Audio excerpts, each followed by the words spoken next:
Hey everybody, it's your girl Bunny. To all of my returning subscribers, hey, how you doing? And for those of you who are new to the channel, welcome. Kick your feet up, subscribe to this family-friendly channel, and don't forget to click the notification bell so you don't miss any posts. Also follow me on Instagram at the same profile name so you don't miss the sneak peeks of what's coming up next. In this video, it's Belle Collective Season 2 Episode 7 entitled Not Model Behavior. I give a full episode recap with photos offset to the side, and then I give my review at the end. No need to dig around. I keep all of the minute marks in the comments. It's all coming up next.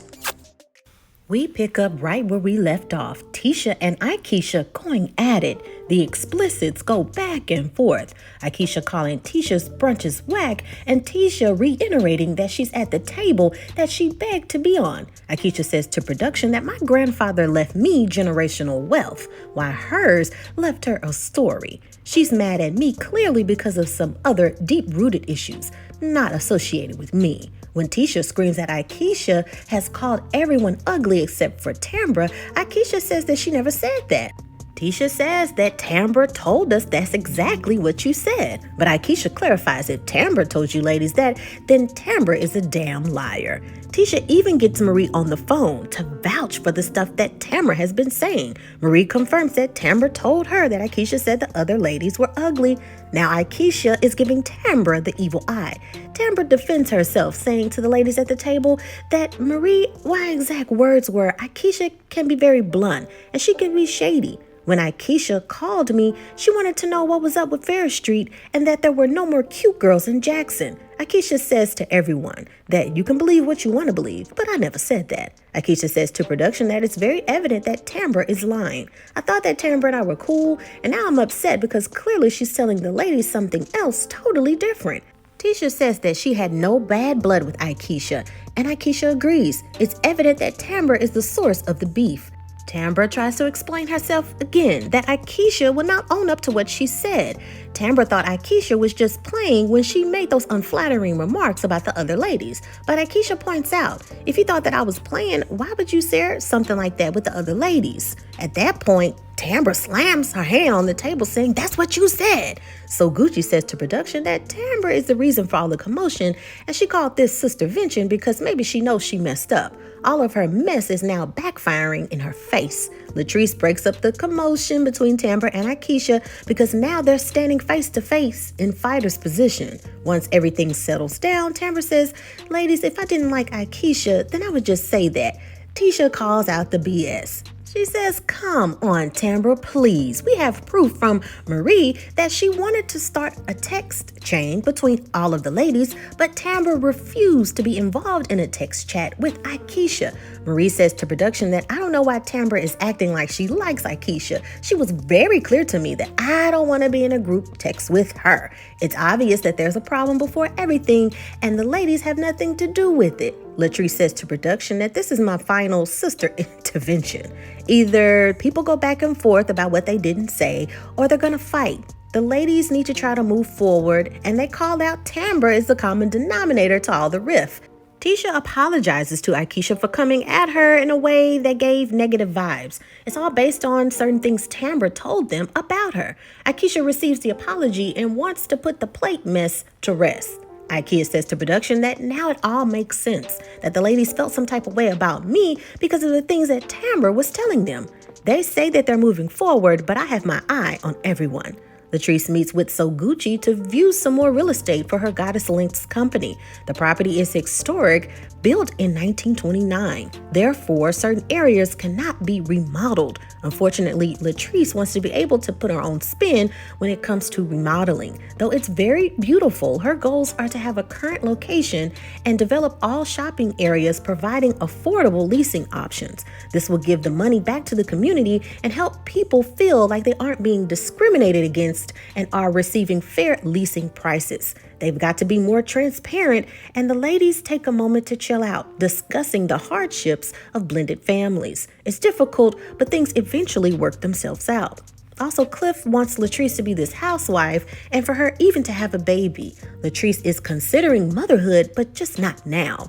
Gucci will continue to help her to view more properties, and she's happy that they have a lot in common. On the other side of town, Akisha and Willie catch up on a few things. Akisha stopped on Ferris Street to get smoked apple links and a big ear sandwich. Willie gives it a taste, but isn't accustomed to the southern cuisines. He informs her that the men's fishing trip turned out to be more of a therapy session. There's this rumor about Glenn going around that he has a child outside of his marriage. Akisha wants him to be less in tune with the gossip and focus more on making Jackson a second home. Speaking of Jackson and gossip, Akisha fills him in on this sistervention event. Apparently, the ladies felt some type of way about her because of Tambra. They all agreed to move forward, but one thing about Tisha is she said something that really hurt. She said that I was born into a family that didn't want me. The history of Akisha is her parents were in a situationship and her aunt legally adopted her, being her mother. She resented her real mother for a very long time, but realized it was for the best that her aunt adopted her. It's all comments that hit below the belt. She has no interest in doing business with Tisha any longer. Tambra is working around the clock, making sure 97.7's Rock the Runway is a success. It's an annual celebration to shine light on Jackson's own boutiques, fashions, models, and stylists. Melanie comes to take a visit to see Tambra and to talk about this sistervention event. Tambra clarifies that she's using the word ugly is Tisha's interpretation of what she told her exactly what Akisha said. They move on to other topics, and Tambra wants to know if Melanie will consider walking the runway. Melanie says, I don't know, I haven't considered walking since I was Miss Atlanta in 2005. Her main role is to just be good PR, but she finally agrees to walk. Even Sogucci is walking the runway. Sogucci visits her daughter Dee as she has 3 more months of pregnancy.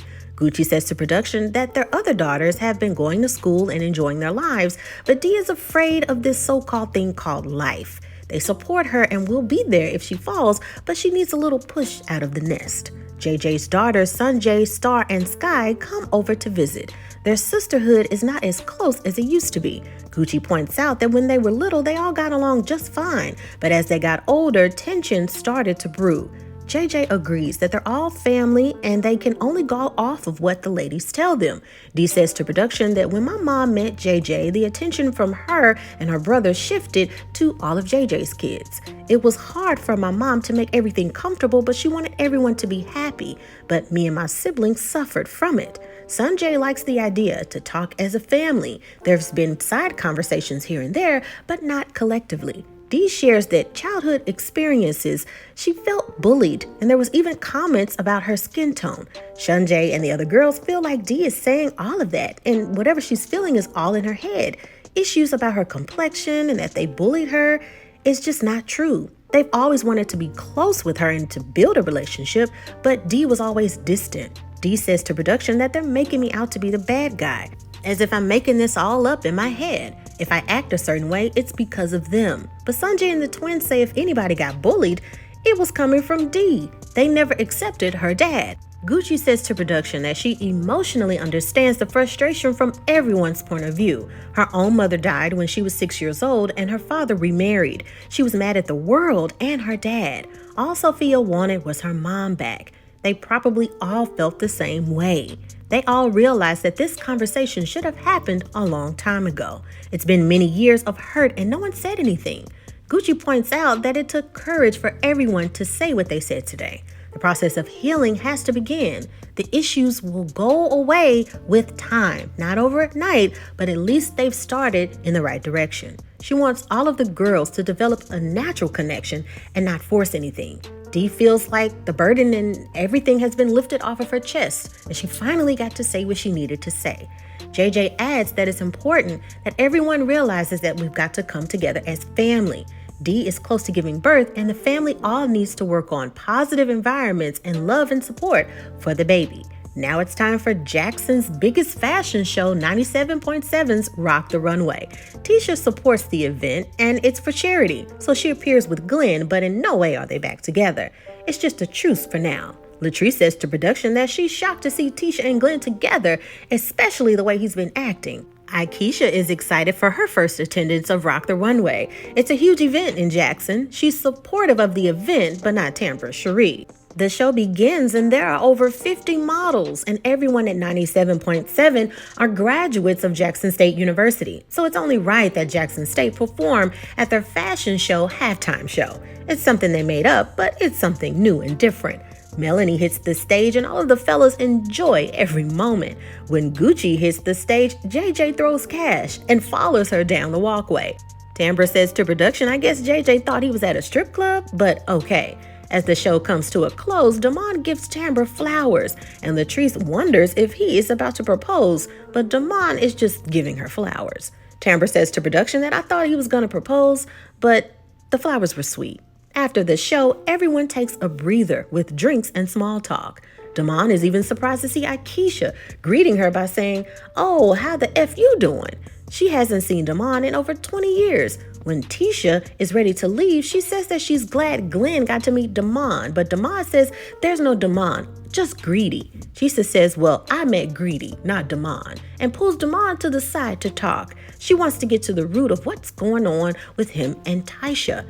Tisha says to production, I've known Tisha for a very long time, and she wouldn't just make things up. Is Tambra in denial? He tells Tisha that him and Tisha was something way back in 2014. Tambra vents to production that she doesn't know anything about what's going on. Everything should just be to uplift me, and I'm in the crossfire of whatever's going on. And Damon agrees. If it's a sisterhood, uplift Tambra. He tells Tisha that he's done with this conversation and don't bring any more drama. Don't bring this to Tambra no more. If Tisha wants to talk to him, he'll give her his number. As he's speaking, Tambra's security guard gets in the middle of everyone and gently pushes Damon and Tambra away. Latrice is confused as to why this bodyguard is coming over there. They were all just having conversation. Latrice says to production that she feels that Tambra and Damon are hiding something. Something definitely is off between the two of them. And that is the end of the episode. And now it is time for your favorite part of the video. That's right, my review. So if you've been keeping up with all of the reviews, your girl has been right this entire time. That slowly but surely, little cliques are starting to develop. Not saying that there weren't cliques before, but they kind of fizzled away. Now it's becoming more cliques. By the end of the season, there'll probably be 3 of them because nobody knows who to trust. Unfortunately, Tambra has been caught in a lot of the statements that she's been making. I've been saying that in a lot of the reviews, that it seems like Tambra had some issues with Akisha before the other ladies had any idea about who Akisha was. I said that a long time ago. What was the red flag in that and giving me that indication is when Tambra introduced Akisha to production and she was just kind of giving her the insight. She said, oh, she can be a little shady. And back in the day, she was known as, the girls that used to be in the pretty gang, the pretty group. And when she's saying that, and at the dinner with Marie and I think it was Tisha, it was kind of like this spitefulness behind it. Now, they did grow up together, so maybe Tambra is still upset about that. She was probably a girl that wasn't in this so-called pretty girls group or pretty girl squad back then, and she still feels some type of way. And you're friends with her knowing that she's shady or she acts shady or whatever it is. Why are you still involving yourself with Akisha if you feel that way? So I think in this situation, present day, where she has this opportunity to introduce Akisha to the rest of the women, she probably felt, ooh, this is my moment to have all the ladies on my side and Akisha on the outside. And that's what it appears that Tambra tried to do. But the other ladies got a whiff of the BS and said, wait a minute, I don't have anything against Akisha. I don't even know her. If Tambra is saying that she's shady, like Marie said, I met her. She seems a little shady, but she hasn't done anything towards me. So I think that's what Tambra was trying to do. Tambra was trying to get all of the women on her side, paint this picture about Akisha being shady, and she's in this pretty girl squad, and she's this and she's that. So when Akisha comes into the moment of meeting everyone, there's already this awkwardness, and it doesn't start off on the right page. First First impressions are everything, and it's really hard to turn around first impressions, even with evidence that this is not the way that somebody truly is. It's very difficult to change that because your brain has a setting on this is the way that this person is, and if it's different from this point on, now I don't know if I can trust it. Now, here's the thing. I'm pretty sure Akisha said something that wasn't flattering about the other women or flattering about women in Jackson. I'm pretty sure about that. But her behavior and her shade and her saying little comments here and there, it's highly likely that she did say that. And maybe via telephone, right? As they say, conversation telephone, you say something to one person and by the time it gets to the sixth person, it's something completely different. So it's highly likely that her words did shift up and change. The error is that Tambra shared something negative from Akisha to the rest of the ladies. As Tambra says to production, I should have never told the ladies about anything Akisha said. Correct. You shouldn't have, because you wanted to build this idea about Akisha to the other women. And like Sogucci pointed out, she realized that she messed up. She wants to do this sistervention because she realized that she messed up and she thought that she was just going to glaze over it and the women weren't going to notice, but that wasn't the case. Now, Latrice has her shady moments all the time, and sooner or later, her actions will backfire on her. Even her own husband, Cliff, as I said in the previous reviews, says that my wife is shady. She talks about people and yada, yada, yada. Okay? Be careful when you do stuff about that, because some people won't be nice and understanding and can, be forgiving. Some people would just beat you up, point blank, period. It was refreshing to finally get insight on Sogucci and JJ's marriage, because we have this dynamic of a blended family. So interesting that Gucci says this is a conversation we should have had long time ago. Yes, it is. Yes, psychologically, when it comes to children and blended families, when they start to become blended and then they are blended permanently, through marriage, right? Or should I say legally? It's like you can't expect children or anyone to just say, oh, I just automatically accept this. Psychologically, there are a lot of studies where children have this anger that builds up because, for one, they feel like they have to share their parents. They're at this critical age where they want all of the attention, all of the time, and now their parents are being shared not only with their spouse but other children. And that can build anger, that can build jealousy, that can build am I enough, all of that stuff blending in. So we're talking about multiple children who are dealing with that. And the parents are just spreading the love to everyone because they want it to be an even playing field. They don't want it to show as if they're just showing love and attention to their own children. Now you have these other children that you have to consider. I am not a parent, okay? And I can only go off of the lens of what I experience. But it's very, very common sense that if you planned on blending a family, therapy, those conversations have got to happen. If you get married and have kids and you just think everything's just going to be easy peasy, and as long as we just throw some toys in there with the kids and they'll be fine, that is just illegitimate, unresponsible thinking. Because even when you can have a dog and then get another dog. And because they're mammals, not only are they now territorial, but pets can get jealous of one another. And they can be snappy with the other dog, and it takes time for them to get along. They aren't just going to get along and start playing with each other and just glide into the sunset. If you think that's that way with doggies, imagine it with human intellectual and how that would happen. I have friends that are products of blended families, and over time things got better. But as children, it's such a fragile age, right? Of influence and feelings, and just to throw somebody into the mix. Not only just that, the spouse. This is a stranger that I'm just supposed to accept because my parent has accepted them. Not easy. I'm glad that Sogucci and JJ's children were able to sit down and talk about it. But the fact that they said they never had that conversation is just really, really sad, because those kids have been walking around with those feelings and maybe confused about a lot of things. And then you had Dee, who has the unfortunate experience to have feelings about her complexion and how she feels, it's very possible that the other children, Star, the twins, and Sanjay maybe has said things as children that they don't remember, but Dee did, okay? Because we do have colorism, okay, in the world. And it's very possible that children, they said things while they were kids, and as they're adults, they don't remember. And even just because you don't remember them doesn't mean that other people don't, and that they had some type of feeling about it. Okay, so talk about those things, whether it's blended friendships or blended relationships.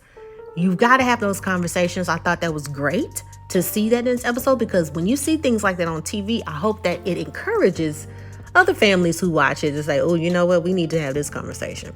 Let me know what you think. Subscribe, like this video. Let me know your comments. I love your comments. Make sure that you check out other shows on the playlist and stay tuned for the final season of Atlanta. If you haven't seen the previous seasons, make sure you check out the playlist. Also, stay tuned for Queen Sugar. It's the final season. If you haven't seen that as well, binge watch the previous seasons on that, because you know I give excellent recaps and reviews. In the meantime, in between time, make sure that you take care of yourself and each other. Bye.